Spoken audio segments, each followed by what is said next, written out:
Hi hello viewers and friends, வணக்கம். Happy Vinayagar Chaturthi. இன்னைக்கு விநாயகர் சதுர்த்தி, அதனால காலையில் எந்திரிச்சு குளிச்சு முடிச்சு எங்கள் கலாசங்கமம் வாசல் தெளித்து அழகான பிள்ளையார் கோலம் போட்டு முடிச்சேங்க. அடுத்ததாக நேராக நம்ம கிச்சனுக்கு வந்து அன்னபூர்ணி தேவிக்கு விளக்கேற்றிட்டு சாமி கும்பிட்டு விநாயகர் உருளியெல்லாம் டெக்கரேஷன் பண்ணி அதுலேயும் விளக்கேற்றி வச்சுட்டு இன்றைக்கி ஸ்பெஷல் ஐட்டமாக பிரசாதமாக பிள்ளையாருக்கு படைக்கிறதுக்கு ரொம்ப அவருக்கு பிடிச்சமான மோதகம் கொழுக்கட்டையெல்லாம் ரொம்ப ஈஸியாக எப்படி செய்யறதுன்னு உங்களோட பேசிக்கிட்டே இந்த வீடியோவை ஷேர் பண்ணுறேன். வாங்க வீடியோக்குள்ளே போகலாம். மோதகம் கொழுக்கட்டை செய்கிறதுக்காக கடையில் விற்கிற பச்சரிசி மாவு தான் 2 டம்ளர் பச்சரிசி மாவு எடுத்திருக்கேன். ஒரு 1/2 கிலோ இருக்கும். அதுக்கு 3 டம்ளர் தண்ணி வச்சுருக்கோம் கொதிக்கிறதுக்காக. தேவையான உப்பு சேர்த்துக்கலாம் மாவில். அடுத்ததாக ஒரு குழிக்கரண்டி அளவு நெய் சேர்த்துக்கிறேன். ஏன்னா அப்போ தான் மாவு பூ போல் நல்லா வரும், கையில் ஒட்டாமல். பாருங்கள், தண்ணி நல்லா கொதிச்சிடுச்சு. அதை கொஞ்சம் கொஞ்சமாக இந்த மாவில் சேர்த்து ஒரு மத்தோட அடிப்புறத்தால் நல்லா கலக்கணும். கட்டிகள் இல்லாமல் நல்லா கலந்து விடணும். மாவு அந்த தண்ணியிலே வெந்து இது போல் பூ போல வரும். ஒரு தட்டு போட்டு மூடி 1/2 hour நல்லா ஊற விடலாம்.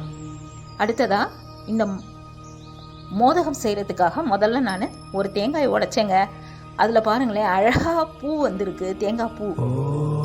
ரொம்ப சந்தோஷமாக இருந்தது அதை பார்த்த உடனே. அதனால் கடவுளுக்கு படைச்சிட்டு சாப்பிடலான்னு அதை தனியாக எடுத்து வச்சுட்டேன். அடுத்ததாக தேங்காயெல்லாம் நல்லா பொடிசாக நறுக்கி கூடவே 4-5 ஏலக்காயும் சேர்த்து இது போல் பொடிசாக மிக்சியில் நைஸாக அரைச்சி எடுத்துக்கலாம்.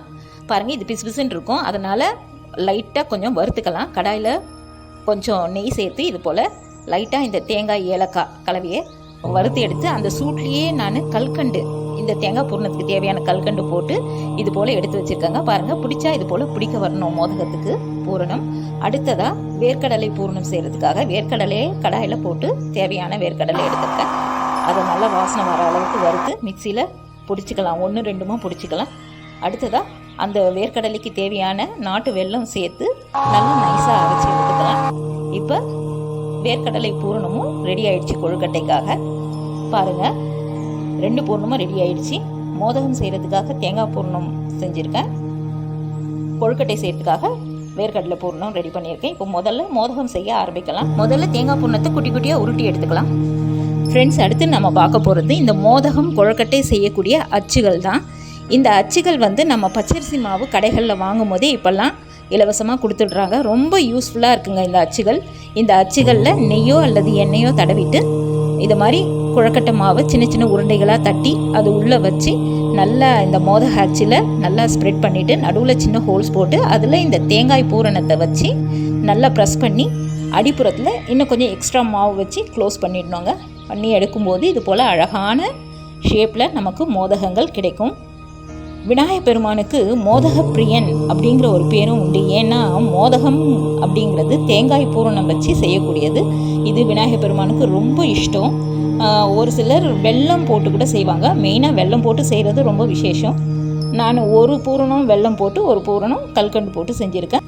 அடுத்ததாக வேர்க்கடலை கொழுக்கட்டை செய்கிறதுக்காக வாழை இலையில் நெய் தடவிட்டு சின்ன சின்ன தட்டைகளாக மாவு உருண்டைகளை தட்டி எடுத்து அதை அச்சில் வச்சு நடுவில் வேர்க்கடலை பூரணத்தையும் வச்சு அந்த அச்சுக்களை மூடி இது போல் ப்ரெஸ் பண்ணும்போது சூப்பரான கொழுக்கட்டைகள் வந்துடும். எக்ஸ்ட்ரா இருக்கிற மாவெல்லாம் வெளியில் தள்ளிட்டு வந்துடுங்க. அதை ஒரு கையால் வழிச்சு எடுத்துடலாம்.